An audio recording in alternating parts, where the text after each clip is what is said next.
നമ്മൾക്ക് ISO അഥവാ ASA ഒന്ന് പഠിക്കാം. ഇപ്പോഴുള്ള ഡിജിറ്റൽ ക്യാമറയിൽ ഏറെക്കുറെ ISO ആണ് നാം കാണുന്നത്.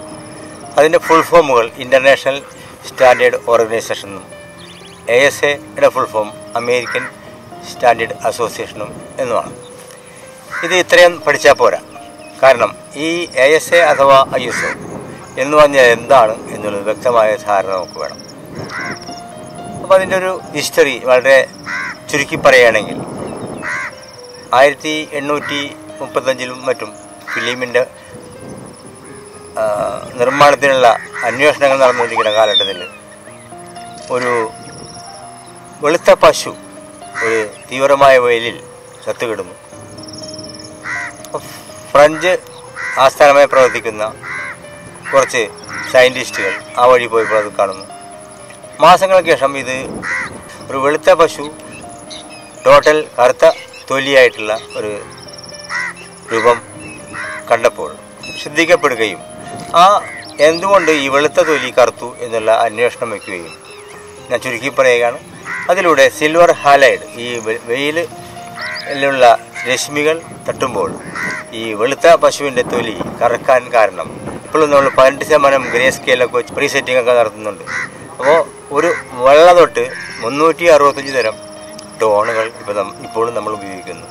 അപ്പോൾ അതാണ് ഫിലിം എന്ന് പറഞ്ഞാൽ ഒരു ഡിസ്കവറിയുടെ ഒരു കണ്ടുപിടുത്തത്തിന് ഒരു വഴി തെളിയിച്ചത്. കാരണം ഈ 5 തരം കെമിക്കലുകൾ സിൽവർ ഹൈഡ്രൈഡ് എന്ന രൂപത്തിൽ silver nitrate, silver chloride, silver iodide എന്ന് പറഞ്ഞിട്ട് ഇപ്പോൾ കെമിക്കലൊന്നുമില്ല, ഇപ്പോൾ ഡിജിറ്റലായി. എന്നിരുന്നാലും അങ്ങനെ തുടങ്ങിയപ്പോൾ ആ കെമിക്കലുകൾ എല്ലാം കൂടി ചേർന്ന കെമിക്കലിനെ വിളിക്കുന്ന പേരാണ് സിൽവർ ഹാലൈഡ്.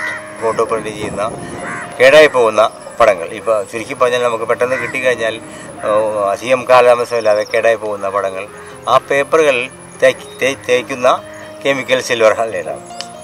ഫിലിമിൻ്റെ ഈ 3 ലെയറിലും സിൽവർ ഹാലൈഡാണ് തേച്ചിരുന്നത്. അപ്പോൾ സിൽവർ ഹാലൈഡ് എന്താ ചെയ്യുന്നതെന്ന് വെച്ചാൽ വെളിച്ചത്തിനെ ആഗിരണം ചെയ്ത് അത് ഫ്രീസ് ചെയ്ത് സൂക്ഷിക്കപ്പെടുന്നു. പിന്നെ മറ്റുള്ള ഡെവലപ്പർ, ബ്ലീച്ച് ഫിക്സർ, സ്റ്റെബിലൈസർ അങ്ങനെയുള്ള ഓരോ പ്രക്രിയയിലൂടെ നെഗറ്റീവ് ആവുകയും അത് വീണ്ടും നെഗറ്റീവ് പ്രിൻറ്റിങ് മെഷീനിൽ വെച്ചിട്ട് അതിലൂടെ 3 ലൈറ്റ് കടത്തി വിടുകയും അപ്പോൾ ഈ പേപ്പറിലുള്ള യെല്ലോ, മജന്റ, സിയാൻ എന്ന 3 ലെയറുകളിൽ അത് ഫോട്ടോ രൂപാന്തരപ്പെടുകയും അത് വീണ്ടും ഡെവലപ്പറിലും ബ്ലീച്ചിലൂടെയും വരുമ്പോഴാണ് നമ്മൾ ഫോട്ടോ പുറലോകം കണ്ടിരുന്നത്. അപ്പോൾ ASA അഥവാ ISO ഈ 2 സംഘടനകളും അങ്ങനെ ഉണ്ടായത് നമ്മൾക്ക് ആ ഹിസ്റ്ററിക്ക് പോകാതെ. അപ്പോൾ ഈ 2 സംഘടനകളിലും രജിസ്റ്റർ ചെയ്യാതെ ക്യാമറകൾക്കോ ഫിലിം ഉണ്ടാക്കുന്ന കാലത്ത് ഫിലിം കമ്പനിക്കാർക്കോ ഇപ്പോൾ ക്യാമറ ഉണ്ടാക്കുന്ന മാനുഫാക്ചേഴ്സിന് ക്യാമറ ഉണ്ടാക്കുമ്പോഴും അവർക്കൊരു പൈസ കിട്ടുന്നുണ്ട് എന്നുള്ളതാണ് അതിൻ്റെ ഒരു. ഫോട്ടോഗ്രാഫറെ സംബന്ധിച്ച് ASA എന്ന് പറഞ്ഞാൽ ലൈറ്റ് സെൻസിറ്റിവിറ്റിയാണ്. 100 ASA എന്ന് പറഞ്ഞാൽ 100% ലൈറ്റിനെ പിടിക്കാനുള്ള കഴിവ് ആ ഫിലിമിനുണ്ടെങ്കിൽ 200 ആകുമ്പോൾ അതേ വെളിച്ചത്തിന് തന്നെ ഇരട്ടി മൾട്ടിപ്ലൈ ചെയ്ത് പിടിക്കാനുള്ള കഴിവ് ഉണ്ടാകുമെന്ന് മനസ്സിലാക്കിയാൽ മതി. അപ്പോൾ ASA കൂടുന്തോറും എന്ത് സംഭവിക്കുമെന്ന് വെച്ചാൽ വെളിച്ചത്തിന് ലോ ലൈറ്റിൽ വരുമ്പോഴാണ് നമുക്ക് ASA കൂട്ടേണ്ട ആവശ്യം വരുന്നത്. ISO കൂടുന്തോറും ASA എന്ന് പറയുന്നതും ISO എന്ന് പറയുന്നത് ഒന്നാണെന്ന് വീണ്ടും ഞാൻ പറയുകയാണ്. ISO കൂടുന്തോറും നമുക്ക് ലൈറ്റിനെ അകത്തേക്ക് ഈ സിമോസിലേക്ക് കയറ്റാൻ അല്ലെങ്കിൽ ഫോട്ടോ ഉണ്ടാക്കാൻ നമുക്ക് കഴിയും എന്നുള്ളതാണ്. പക്ഷേ അതിനൊരു ബുദ്ധിമുട്ടുമുണ്ട്, വേറൊരു മൈനസ് പോയിൻ്റ് ഉണ്ട്. കുറഞ്ഞ ASA നല്ല കോൺട്രാസ്റ്റ് തരികയും കൂടിയ ASA വളരെ മോശമായ ഗ്രെയിൻസ് തരികയും ചെയ്തിരുന്നു ഫിലിമിൻ്റെ കാലഘട്ടത്തിലും ഇപ്പോഴും. പക്ഷേ ഫിലിമിൻ്റെ കാലഘട്ടത്തിലാണ് നമ്മൾ ഗ്രെയിൻസ് എന്ന് പറയുന്നത്. ഇപ്പോൾ നമ്മൾ നോയ്സ് എന്നാണ് പറയുന്നത്. ഇതൊന്നു തന്നെയാണ്. അതായത് ASA കൂടിക്കഴിഞ്ഞാൽ നോയ്സ് വർദ്ധിക്കും. അപ്പോൾ ഒരു ലോ ലൈറ്റ് ഫോട്ടോഗ്രാഫി നമുക്ക് നിർവഹിക്കണമെങ്കിൽ ഒന്നും ഇല്ലാതെ അവൈലബിൾ ഫോട്ടോഗ്രാഫിയിൽ ഒരു ലോ ലൈറ്റ് ഫോട്ടോഗ്രാഫി നിർവഹിക്കാൻ നമുക്ക് ASA കൂട്ടിയേ തീരും. അപ്പോൾ 800 1000 അങ്ങനെ ഇപ്പോൾ ഒരുപാട് ASA 25,000 അങ്ങനെ ഒരുപാട് എമൗണ്ട് ഓഫ് ASA ഉണ്ട് അല്ലെങ്കിൽ ISO ഉണ്ട്.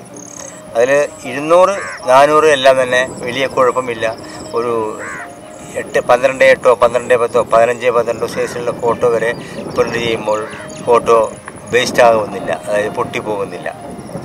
അപ്പോൾ ഞാൻ ഉദാഹരണത്തിന് ഇപ്പോൾ ഫെമിലിയർ ക്യാമറ Canon 7D വിശദമായി പഠിച്ചപ്പോൾ എനിക്കറിയാൻ കഴിഞ്ഞത് അതിലുള്ള ഓരോ ഓപ്ഷൻസ് എടുക്കുമ്പോൾ RAW പ്ലസ് JPEG നമ്മൾ ഫോട്ടോ എടുക്കുമ്പോൾ ഏറ്റവും നല്ല പടം കിട്ടുന്നു, അധികം പിക്സലുകൾ ഉപയോഗിക്കുന്നു, അതിൻ്റെ മാക്സിമം ബേസ്റ്റ് 6:6 ഉള്ളൂ എന്ന് പ്രത്യേകം പറയുന്നുണ്ട് ഭാഗത്ത്.